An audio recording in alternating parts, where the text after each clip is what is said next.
les vols de rapatriement vers l'Algérie seront transférés prochainement de l'aéroport d'Orly à Paris vers celui de Roissy-Charles de Gaulle, a appris Algérie par de plusieurs sources concordantes. Les services de la police française aux frontières, PAF, vont également renforcer rigoureusement les contrôles et les voyageurs ne présentant pas de motifs impérieux seront systématiquement refoulés et empêchés de monter à bord des avions dépêchés par Air Algérie pour rapatrier les ressortissants algériens établis en France et désireux de retrouver leurs proches en Algérie. En dépit du contexte sanitaire très tendu en ce moment en Europe et en France, les autorités françaises de l'aviation civile ont autorisé Air Algérie de maintenir les 3 vols de rapatriement programmés par jour. Il s'agit des vols A, H, 1003, A, H, 1001 et AH, 1215. Il y aura ainsi 947 passagers qui pourront ainsi quitter la France pour rejoindre l'Algérie à partir de Paris. Les agents de la PAF française seront habilités naturellement à refuser l'accès des passagers à ces vols si les motifs présentés ne sont pas conformes aux mesures draconiennes fixées par les autorités françaises depuis le 31 janvier dernier, date à laquelle la France a fermé ses frontières aux pays extérieurs à l'Union européenne,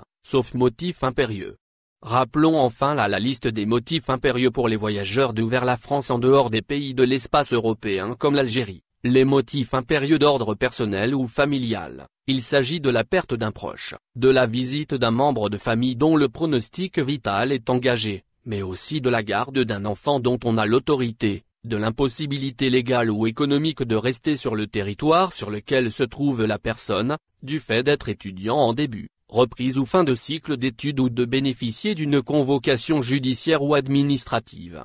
Les motifs impérieux d'ordre sanitaire, à savoir une urgence médicale vitale, pour la personne ainsi qu'un accompagnant si sa présence est indispensable. Les motifs impérieux professionnels, à la fois pour les professionnels de santé engagés dans la lutte contre l'épidémie, les sportifs de haut niveau, les missions diplomatiques ou de fonctionnaires qui ne peuvent pas être reportées. Sont également concernées les missions indispensables à la poursuite d'une activité économique, dont le report ou l'annulation aurait des conséquences manifestement disproportionnées ou seraient impossibles, et les professionnels du transport. Merci de vous abonner à la chaîne et n'oubliez pas d'aimer la vidéo et cliquer sur la cloche pour recevoir toutes les nouvelles.